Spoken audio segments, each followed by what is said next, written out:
제일 첫 번째로 사실 경매는 누구나 할 수 있다라고 말씀을 드리고 싶은데요. 부동산 경매 같은 경우는 계속 낙찰이 될 때까지 도전을 해야 됩니다. 그런데 딱 한 번만 낙찰이 되면 한 사이클만 돌고 나서는 두 번째부터는 굉장히 쉽거든요. 근데 한 번 낙찰되기가 어렵고 그 사이에 폐찰이 되면 포기하는 사람들이 굉장히 많이 일어나고 있어요. 그러니까 포기하지 마시고 계속 도전해 보시라는 말씀을 드리고요. 항상 긍정적인 마인드로 임하시면 더 좋을 것 같다라고 말씀을 드립니다. 자, 우리가 첫 번째로 경매를 배워야 되는 이유에 대해서 한번 말씀을 드려보려고 하는데요. 우리가 인생을 살면서 한 번쯤은 부동산 계약을 할 일이 생깁니다. 뭐 주택이 됐든 상가가 됐든 아파트가 됐든 내가 전세든 매매든 월세든 어쨌든 간에 우리는 부동산 거래를 한 번쯤 하게 되는데, 제가 부동산 경매를 하기 전에는 저도 등기부등본을 볼 줄 전혀 몰랐어요. 근데 아마 여러분들은 이 강의가 끝나고 나면 등기부등본에 대해서 어느 정도 이해를 할 수가 있고, 그렇게 되면 스스로 저를 지킬 수가 있는 스킬을 만들어 갈 수 있습니다. 바로 요즘에 전세 사기가 굉장히 많이 판을 치잖아요. 근데 우리는 최소한 전세 사기에 대해서 최소한의 나를 보호할 수 있는 스킬은 부동산 경매를 통해서 마련할 수 있다라는 것도 말씀을 드릴 수 있죠. 그래서 투자란 사실 우리 여러분들이 이미 이 투자에 대해서 잘 알고 계시죠. 바로 적금. 사실 누구나 이런 시드머니를 통해서 투자를 진행을 해야 되기 때문에 사실상 이런 시드머니가 없는 상태에서는 하기가 어렵기 때문에 제일 처음에는 적금을 좀 하셨으면 좋겠다라는 거고요. 저는 한 30살 이전에는 대출을 하면 정말 집이 망한다 이렇게 생각을 할 정도로 대출에 대해서 굉장히 안 좋은 인식들이 많았습니다. 그래서 우리는 대출도 좋은 대출과 안 좋은 대출을 한번 두 가지로 나눠서 살펴보려고 하는데요. 먼저 첫 번째, 제가 생각하는 좋은 대출은 바로 부동산 담보 대출이고요. 두 번째는 이런 자동차나 사치품과 관련되어 있는 대출이죠. 자, 우리가 보통 자동차를 새 차로 뽑았을 경우에 그랜저, 소나타, 아반떼 이렇게 나눌 수 있겠죠. 요즘에는 그랜저가 한 5천만 원쯤 하는 것 같아요. 소나타는 한 3천에서 4천 정도 되는 것 같고, 아반떼는 한 2천, 3천 정도 되는데, 이게 결국에 10년 정도 지났을 때는 거의 뭐 1천만 원 이하로 굉장히 가격이 낮아진다. 그만큼 감가가 심해지는 반면에 부동산 같은 경우는 결국에 땅을 안고 있기 때문에 그 땅 가격이 상승을 하죠. 그래서 이 부분은 다를 수 있어요. 2020년도에는 굉장히 부동산 상승기가 엄청났기 때문에 이 전보다는 조금 상승률이 높아 보이긴 하지만 결국에는 우상향을 한다라는 내용을 말씀드리고 싶은 겁니다. 그래서 저는 여러분들에게 말씀드리고 싶은 거는, 결국에 우리가 부동산 거래는 한 번쯤은 하기 때문에 부동산 거래에 대해서 우리가 충분히 배울 필요가 있고, 부동산 경매를 배우게 되면 나 스스로 이런 전세 사기에 대해서도 최소한의 안전을 보장받을 수 있는 스킬을 배울 수가 있다.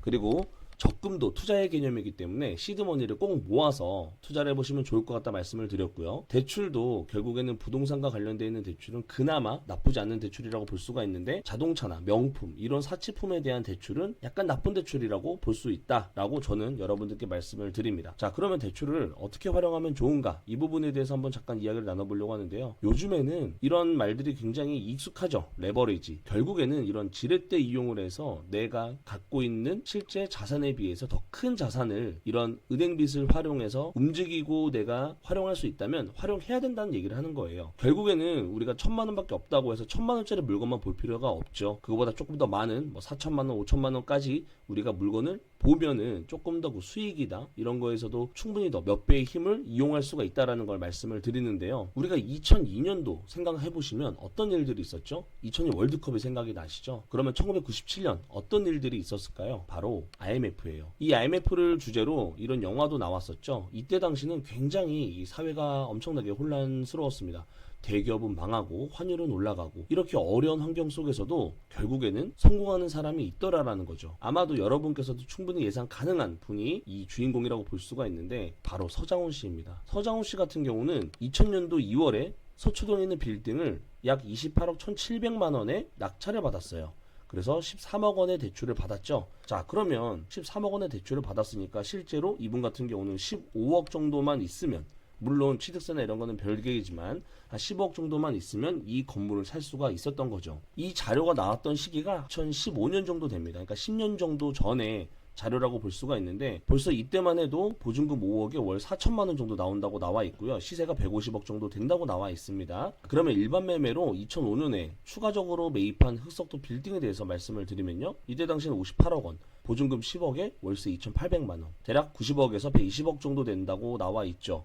근데 여기서 또 하나 제가 말씀드리고 싶은 건 바로 이겁니다. 이 서초동 빌딩과 일반 매매로 계약한 흑석동 빌딩에 대한 이 방식에 따라서 매입가 차이가 굉장히 차이가 난다고 볼 수가 있죠. 물론 5년 차이지만 흑석동 빌딩보다도 훨씬 더 적은 금액으로 이 빌딩을 낙찰을 받은 거죠. 월세만 보면요 1,000만 원도 넘게 차이가 나죠. 물론 보증금의 차이는 있지만 시세도 차이가 많이 난다고 볼 수가 있죠. 그래서 이 서장훈 씨 같은 경우는 2000년도에 굉장히 어린 나이에 영끌을 통해서 인생 역전을 할 수 있는 기회를 잡아간 거라고 볼 수가 있고, 실제로 농구 선수 생활을 하면서 그리고 건물에서 나오는 월세와 같이 추가적인 건물 매입을 할 수 있었던 용기도 아마도 이런 월세 수익과 시세 차익을 통해서 어느 정도 자신감을 가지고 흑석동 빌딩을 매입을 진행했다고 볼 수가 있습니다. 이게 서초도 빌딩 하나 매입하는 것도 살떨리는 일이죠. 이때 당시 13억, 15억이면 엄청난 돈이죠. 지금도 10억이 엄청난 돈인데 2000년도에 13억, 15억은 엄청난 돈이죠. 그럼에도 불구하고 과감하게 서초동 빌딩을 매입을 하고 추가적으로 58억이나 되는 돈을 2005년에 흑석동 빌딩을 매입을 했어요.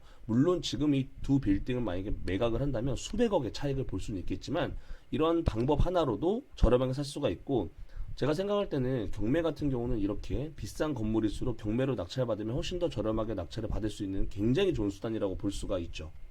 서장훈 씨는 재산이 2조라는 썰도 굉장히 많죠. 하지만 2023년도 기준으로 700억 정도의 자산 가치를 가지고 있고 월세는 이미 억 단위가 넘어간다고 볼 수가 있습니다. 이 내용은 굉장히 유명한 얘기죠. IMF 때 매입을 했고 농구하면서 건물을 2개나 매입을 했고 현재 추가적으로 하나 더 매입해서 현재는 3개를 운영한다고 하니까 사실상 이미 20대 후반에 노후는 끝났죠. 그렇기 때문에 항상 자신감 있는 모습으로 방송인으로서도 활약을 하고 있다고 볼 수가 있고요.